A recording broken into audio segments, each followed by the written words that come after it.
우리 아버님들 옆에 다 계신데, 아버님들을 이렇게 옆에 계신 분들이 아버님들을 보시면서 우리가 축복 기도하는 시간 갖겠습니다. 우리 다 같이 기도할까요? 아버지 하나님 감사합니다. 아버지 날을 맞아 우리 가운데 세워주신 아버지들을 축복하기를 원합니다. 말없이 가족을 위해 수고하고 때로는 지친 마음을 감추며 책임의 자리를 지켜온 모든 아버지들에게 주님의 위로와 새 힘을 부어 주시옵소서.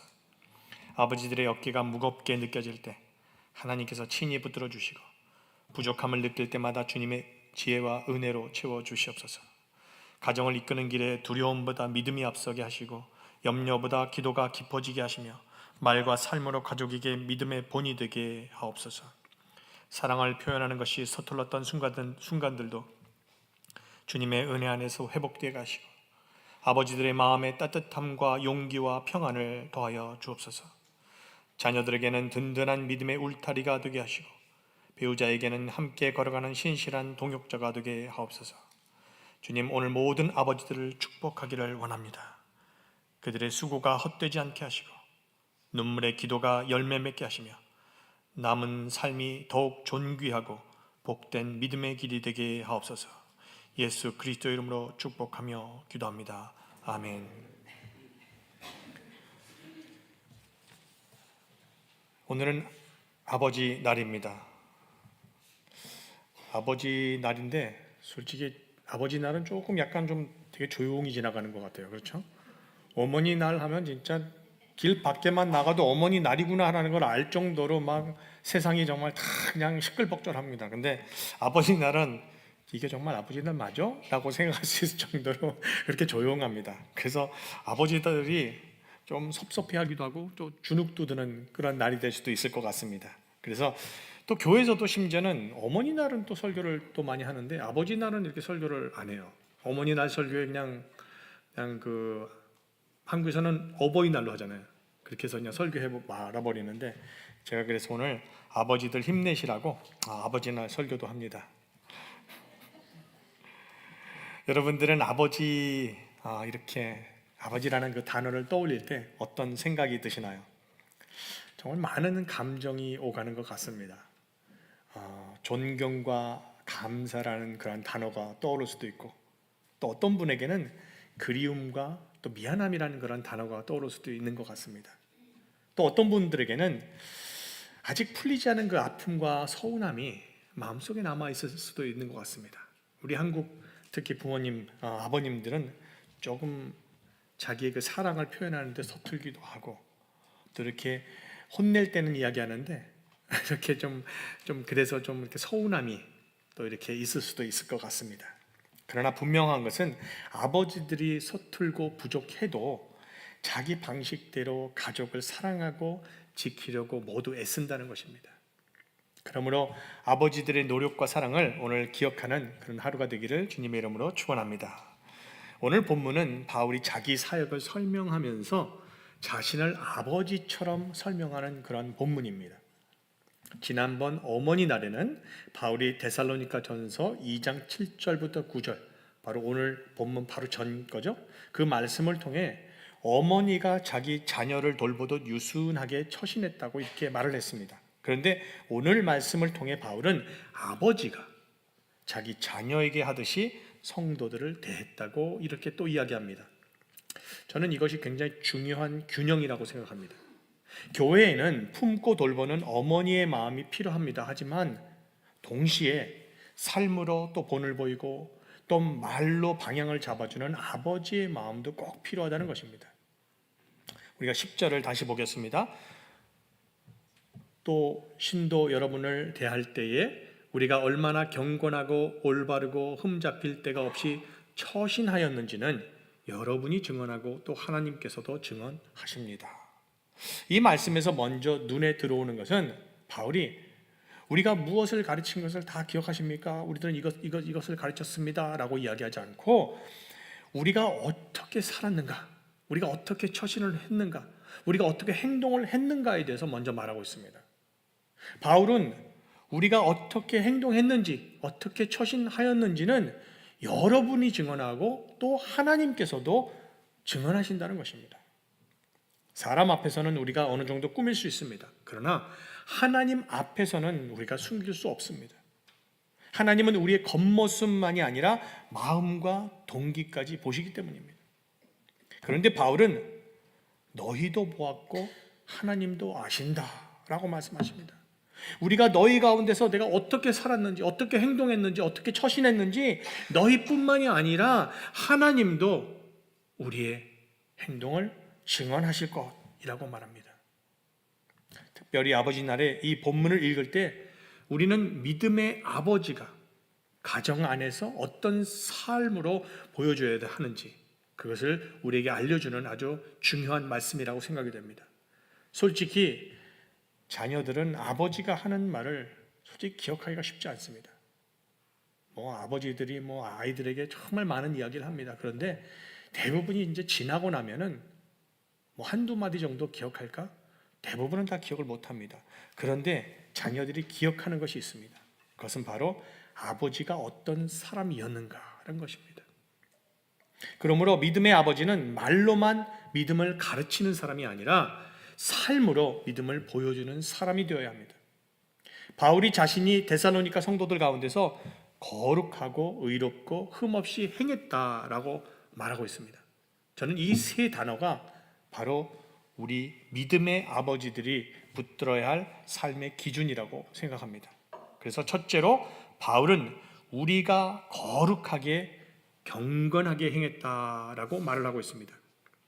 여기서 거룩하게라는 그 말은 헬라어로 호시오스라는 단어인데 이 단어는 단순히 우리들의 종교적인 그런 모습을 표현하는 단어가 아닙니다. 예배당 안에서 무릎 꿇고 기도하는 경건해 보이는 그러한 태도를 이야기하는 것이 아닙니다.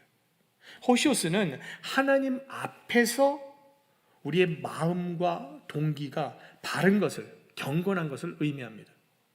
하나님 앞에서 진실한 그 경건을 말하고 있습니다. 세상을 의식하며 세상 사람들에게 어떻게 하면 인정받을까 하는 마음이 아니라 하나님을 의식하면서 살아가는 경건한 삶을 이야기하고 있습니다. 쉽게 말하면 사람이 볼 때만 바르게 사는 것이 아니라 사람이 보지 않을 때, 방 안에 혼자 있을 때도 하나님 앞에서 어떤 마음으로 살아가느냐, 바로 그것입니다.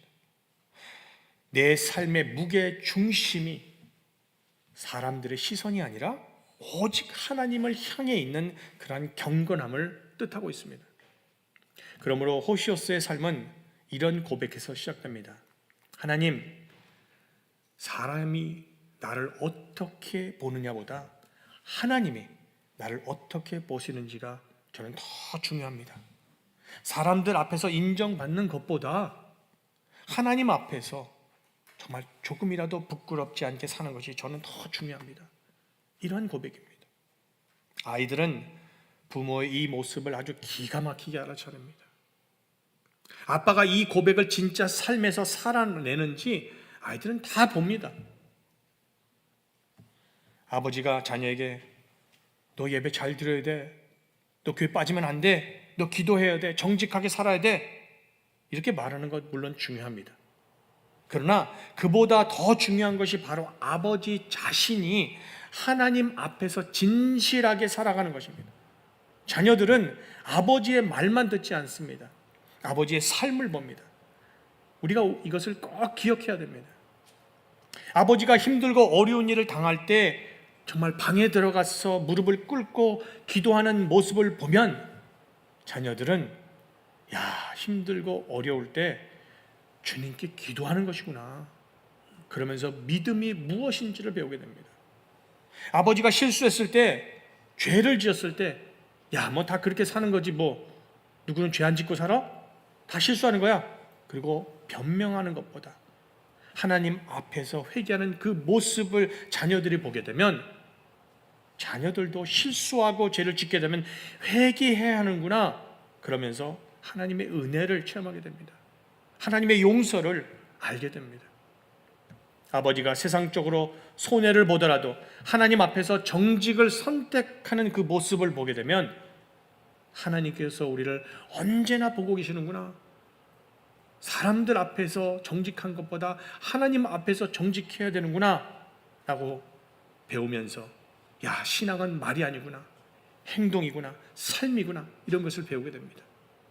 우리 교회 아버지들, 그리고 모든 성도 여러분, 완벽한 아버지, 완벽한 성도가 되는 것은 어떻게 생각하면 불가능합니다.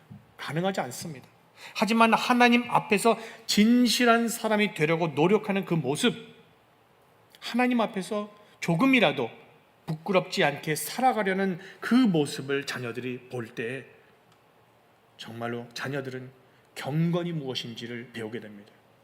우리 모두 하나님 앞에서 진실한 경건의 모습을 위해 최선을 다하는 성도님들이 다 되시기를 주님의 이름으로 축원합니다. 둘째로 바울은 우리가 의롭게 행했다, 올바르게 행했다라고 말합니다.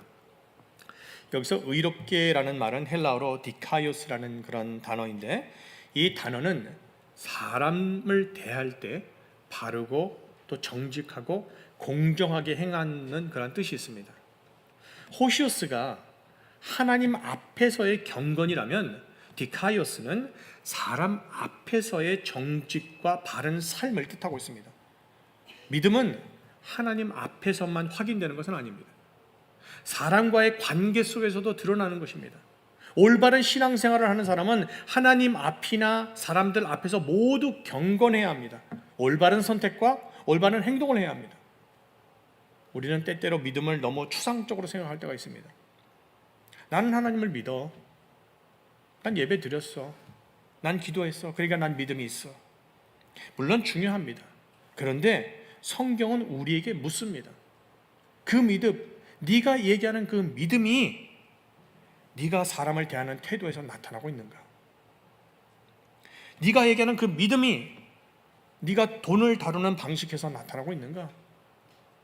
네가 이야기하는 그 믿음이 네가 남을 용서하면서 나타나고 있는가? 내 선택 속에서 나타나고 있는가? 내가 화가 났을 때 반응에서 나타나고 있는가? 이것이 바로 디카이오스입니다. 특별히 아버지의 삶에서 이것은 중요합니다. 왜냐하면 가정은 우리의 신앙이 가장 먼저 검증되는 자리라고 볼 수 있습니다. 물론 제가 생각하기에 좋은 아버지는 완벽한 아버지가 절대 아닙니다. 완벽하지 않지만 때로는 이렇게 말할 줄 아는 사람이 바로 저는 좋은 아버지라고 생각합니다. 아빠가 아까 화냈는데 정말 미안해. 아빠가 아까 말했는데 조금 너무 거칠게 이야기했지? 아빠도 하나님 앞에서 회개해야 될 것 같아.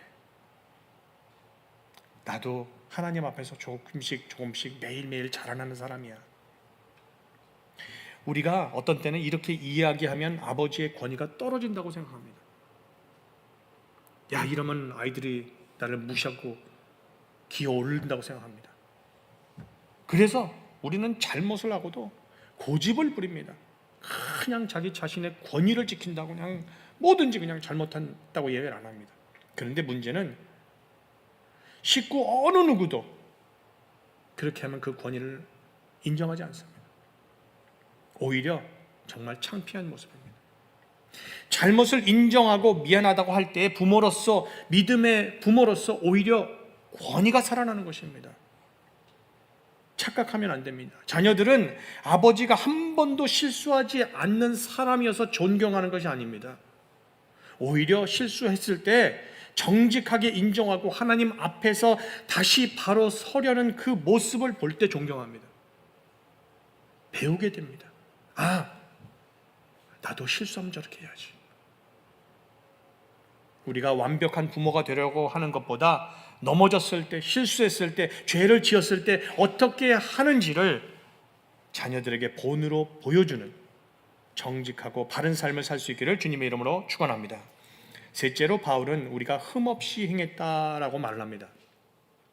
여기서 흠없이라는 말은 헬라어로 아멘푸토스라는 단어인데, 이 단어는 책망받을 만한 큰 흠이 없도록 조심스럽게 사는 것을 뜻합니다. 우리가 여기서 오해하면 안 되는 게, 흠이 없다라고 이야기하니까 완벽하다, 절대 실수하지 않는다 이렇게 생각할 수 있는데 그렇지 않습니다. 이 단어는 그런 의미가 아니에요. 바울도 완벽한 사람이 아니었습니다. 우리도 완벽할 수 없습니다. 아버지도 완벽할 수 없습니다. 모두 다 연약하고 실수하고 부족합니다. 그렇다면 흠이 없다라는 그 단어는 무슨 뜻일까요? 내 삶이 복음의 길을 막지 않도록 조심하며 노력하며 산다는 것입니다. 내 행동 때문에 사람들이 하나님을 오해하지 않도록 살려고 노력하고 애쓴다는 소리입니다. 내 말과 삶이 복음의 증거를 무너뜨리지 않도록 내 자신을 살피고 다시 돌아보는 것입니다. 이것이 바로 아멘푸토스입니다. 복음은 말로만 전하는 것이 아닙니다. 복음은 전하는 사람의 삶과 함께 전달됩니다. 물론 복음의 능력은 사람에게서 나오는 것이 아니라 하나님에게서 나옵니다. 지난주의 말씀처럼 복음을 전하는 사람의 삶이 복음을 가릴 수 있습니다. 욕심, 거짓, 무책임, 위선이 복음의 길을 막을 수 있습니다. 그래서 바울은 조심했습니다. 성도들에게 폐를 끼치지 않으려고 밤낮으로 노력하고 일했습니다. 자신의 권리를 주장할 수 있었지만 복음에 방해가 되지 않도록 내려놓았습니다. 이것은 아버지들에게도 아주 중요한 말씀입니다. 자녀들은 아버지를 통해 권위가 무엇인지, 책임이 무엇인지, 사랑이 무엇인지를 배우게 됩니다. 아버지가 늘 분노하고 무섭기만 한 사람이면 자녀는 권위에 대해 두려움이구나 라고 이해합니다.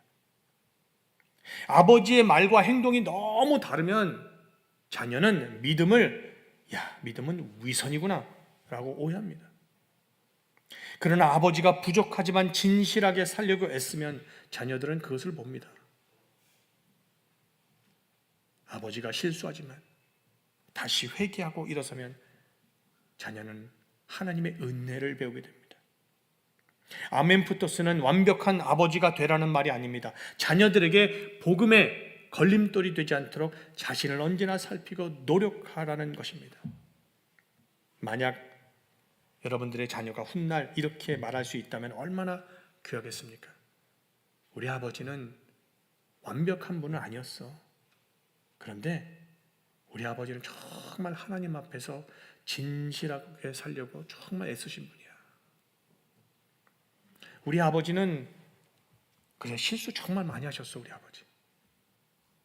그런데 언제나 잘못했을 때 인정할 줄 아는 정말 나는 용감한 분이라고 생각해. 우리 아버지는 예수님을 말로만 믿는 분이 아니라 그 삶으로 그 믿음을 보여주려고 정말 노력하신 분이었어. 그래서 나도 우리 아버지처럼 하나님과 사람들 앞에서 진실하게 그리고 믿음을 말로만이 아니라 삶으로 나타낼 수 있는 사람이 되고 싶어. 자녀들이 정말 이런 고백을 한다면 얼마나 축복이겠습니까? 얼마나 큰 은혜이겠습니까? 이제 바울은 아버지의 삶에서 아버지의 말로 넘어갑니다. 믿음의 아버지는 물론 삶으로 본을 보이지만 또 말로 자녀를 세워주는 사람입니다. 바울은 아버지가 자녀를 세우는 방식으로 세 가지를 말합니다. 권면하고 격려하고 경고한다. 첫째로 권면하다는 헬라어로 파라칼레오라는 단어입니다.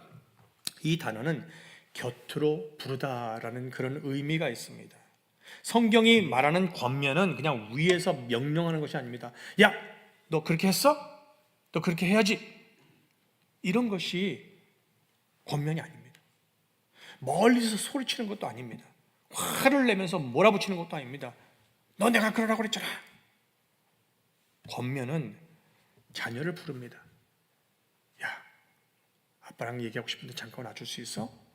옆으로 부릅니다. 그리고 따뜻한 말로 바른 길로 세워주는 사랑의 말입니다. 자녀가 믿음에서 멀어질 때, 세상의 가치관을 더 붙들 때 아버지의 역할은 단순히 화내는 것이 아닙니다. 너 그렇게 살면 안 돼. 이것이 아닙니다. 믿음의 아버지는 자녀들을 곁으로 부르고 말합니다. 야, 하나님께서 너를 얼마나 사랑하는지 알아? 예수님께서 언제나 내 곁에 있어. 아빠가 너를 정죄하라는 것이 아니야, 절대. 내가 하나님 안에서 다시 서기를 정말 아빠는 기도하고 바란다. 아빠가 어떻게 도와줄까? 우리 함께 기도할까? 이것이 권면입니다. 둘째로 격려하다는 단어는 파라미티모마이라는 단어인데, 이 단어는 위로하다, 마음을 달래다, 다시 힘을 주다라는 뜻이 있습니다. 이것은 그냥 단순히 그냥 괜찮아, 힘내, 이런 가벼운 말이 아닙니다. 상한 마음을 가진 사람 곁에 가까이 가서 그 마음을 품어주고 다시 일어설 힘을 주는 그러한 말입니다. 솔직히 자녀들이 생각보다 상처를 정말 많이 받습니다. 쉽게 받습니다. 우리 부모들이 그냥 무심코 던지는 그 말 하나, 솔직히 자녀들은 상처를 많이 받아요. 티네이지가 되면은 괜히 강한 척 하려고 막 그래도 막 터프한 척하고 그러는데 아니에요. 솔직히 아이들이 정말 상처를 많이 받아요. 겉으로는 괜찮은 척해도 성적과 친구의 관계를 통해서도 상처를 받고, 실패와 부모의 기대 때문에서도 무너지기도 하고 상처를 받습니다. 우리들은 자녀들의 미래를 위한다고 하면서 어떤 때는 너무 다그치고 몰아댑니다. 야, 너 그렇게 해서 어디 대학교라도 갈 수 있겠어? 야, 너 그렇게 해서 인생 망쳐. 그런데 그 과정에서 자녀들이 정말 얼마나 많은 상처를 받는지 모릅니다. 또 세상의 가치관과 성경의 가치관 사이에서 혼란스러울 때가 있습니다, 아이들이. 그런데 부모가 세상의 가치관과 성경의 가치관에 대한 확실한 모습을 보여주지 않으면 아이들은 더 혼란스럽습니다. 도대체 우리 아버지가 이야기하는 성경의 가치관은 뭐지? 그때 아버지의 말 한마디가 자녀의 마음을 살릴 수 있습니다. 괜찮아. 실패했다고 내 인생이 끝난 것은 아니야. 아빠는 정말 너의 성적 점수보다 정말 너를 더 사랑한다? 내가 실수했지만 아빠도 실수해. 그런데 하나님께서는 절대 우리를 포기하지 않으셔. 격려는 잘못을 무조건 덮어주는 것은 절대 아닙니다. 그러나 격려는 넘어진 자녀를 더 밟는 것도 아닙니다. 아이들이 상처받아서 힘들어하고 있는데 거기다가 더 폭탄을 던져서 이 아이가 상처받게 하는 것도 아니라는 것입니다. 격려는 넘어진 자녀를 다시 일으켜 세우는 말이라는 것을 꼭 기억하시기를 바랍니다. 셋째로 경고하다는 단어는 마르티로마이라는 단어인데, 이 단어는 단순히 잔소리나 협박이 아닙니다. 증언하다, 엄숙하게 말하다, 진지하게 당부하다라는 뜻이 있습니다. 성경적인 경고는 아이들의 잘못을 보고 그냥 아버지가 그냥 머리 끝까지 화가 나서 폭발하는 것이 아닙니다. 자녀의 영혼을 사랑하기 때문에 하나님 앞에서 진지하게 일깨워주는 말입니다. 자녀가 위험한 길로 갈 때 믿음의 아버지는 절대 침묵할 수 없습니다. 당연합니다. 자녀가 듣기 싫어할까봐, 분위기 불편해질까봐 그냥 넘어가는 것도 사랑은 절대 아닙니다. 사랑하기 때문에 말해야 할 때가 있고, 또 사랑하기 때문에 자녀를 붙들고 울면서라도 당부해야 할 때가 있습니다. 야, 너 그 길은 아니야. 너 그 길로 가면 정말 너의 영혼이 말라. 너 돈과 성공만 따라가면 내 영혼이 메마를 수 있어. 우리가 하나님의 나라와 영광을 위해 산다는 걸 꼭 잊지 마라. 그러나 경고의 목적은 자녀를 조종하는 것이 아닙니다. 우리는 가끔 잔소리를 하면서 아이들을 조종하려고 할 때가 있습니다. 부모의 체면에 맞는 사람으로 만들기 위해서 잔소리할 때가 있습니다. 우리 한국 사람은 체면의 문화예요. 야, 너 아빠 정말로 체면을 생각해야지. 너 그러고 다니면 아빠가 무슨 체면이 쓰겠어? 라고 이야기를 합니다. 그래서 잔소리를 합니다. 그런데 경고의 목적은 자녀의 영혼을 지키고 살리기 위한 것이라는 것을 우리가 절대 잊으면 안 됩니다. 내 체면을 살리기 위해서 경고하는 것이 아닙니다. 그러므로 아버지의 경고에는 분노보다 눈물이 있어야 합니다. 비난보다 사랑이 있어야 합니다. 우리가 통제하려는 것보다 무릎 꿇고 기도하는 것이 있어야 됩니다.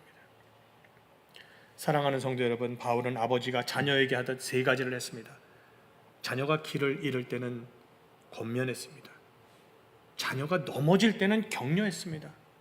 자녀가 위험한 길로 갈 때는 경고했습니다.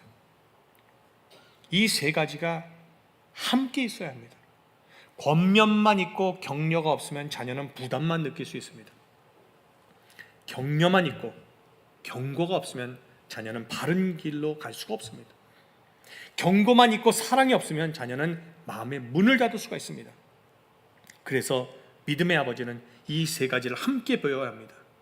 그리고 바울은 이 모든 말의 목적을 12절에서 분명히 말합니다. 우리 다 함께 읽을까요?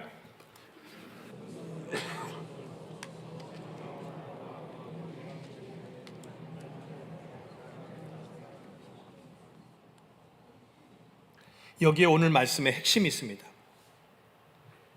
아버지의 말은 자녀를 자기 뜻대로 만들기 위한 말이 아닙니다. 절대. 자녀를 부모의 자랑거리로 만들기 위한 것도 아닙니다. 아버지의 말은 자녀를 하나님께로 이끌기 위한 말입니다. 자녀가 하나님께 합당한 삶을 살도록 돕는 말입니다. 우리는 모두 부족합니다. 완벽한 사람은 아무도 없습니다. 완벽한 아버지도 없습니다. 후회한다는 말도 있고 아쉬운 순간도 있고 다시 돌아가고 싶은 그런 때도 있습니다. 그러나 복음은 우리에게 절망하지 말라고 합니다. 복음은 우리에게 다시 시작할 수 있다라고 말합니다. 하나님은 완벽한 아버지만 사용하시는 분이 아닙니다. 하나님은 회개하는 아버지를 사용하십니다. 다시 무릎 꿇고 기도하는 아버지를 사용하십니다. 하나님은 우리의 연약함을 인정하고 은혜를 붙드는 아버지를 통해 가정을 세우기 원하십니다. 오늘 이 설교 말씀을 듣고 이제 어머님들께서 집에 가셔서 남편에게 이렇게 이야기하면 안 됩니다. 설교 잘 들었지? 좀 그런 아빠가 돼봐.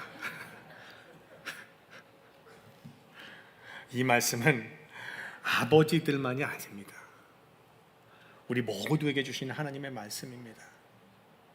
정말 그리고 아버지들이 믿음의 자리에서 다시 설 수 있도록 가족들이 다 함께 기도하고 격려해 주어야 합니다. 우리 모두 하나님 앞에서 경건하게 설 수 있기를 바랍니다. 가족 앞에서 정직하게 행하시기를 바랍니다. 자녀들에게 권면하세요. 그러나 사랑으로 하시기 바랍니다. 자녀들에게 격려하세요. 그러나 진심으로 하시기 바랍니다. 자녀들에게 경고도 하세요. 그러나 눈물과 기도로 하시기 바랍니다. 하나님 아버지께서도 우리를 그렇게 대하십니다. 우리가 길을 잃었을 때 하나님은 우리를 곁으로 부르셨습니다. 우리가 넘어질 때 하나님은 우리를 다시 일으켜 주셨습니다. 우리가 위험한 길로 갈 때 하나님은 사랑으로 우리를 경고하셨습니다. 그리고 우리를 자기 나라와 영광에 이르도록 부르십니다. 사랑하는 아버지 여러분, 하나님께서 여러분을 가정의 영적 책임자로 세우셨습니다. 그 책임은 물론 무겁습니다. 하지만 그 책임을 감당할 수 있게 하나님께서 은혜도 주십니다. 지혜도 주십니다. 다시 시작할 힘도 주십니다. 오늘 이 말씀을 붙들고 우리 가정 안에 믿음의 아버지들이 다 회복되기를 주님의 이름으로 축원합니다. 이번 주 우리의 결단입니다. 이번 주 나는 가족 한 사람에게 믿음의 말 한마디를 전하겠습니다. 짧아도 좋습니다. 어색해도 괜찮습니다. 완벽하지 않아도 됩니다. 중요한 것은 믿음의 말을 다시 시작하는 것입니다. 그래서 우리가 이렇게 한 주를 이렇게 기도로 시작하면 좋겠습니다. 주님, 제 삶이 복음의 향기가 되게 하소서. 제 말이 가족의 마음을 살리는 은혜의 통로가 되게 하소서. 우리 가정이 하나님의 나라와 영광을 바라보는 믿음의 가정이 되게 하소서. 우리 다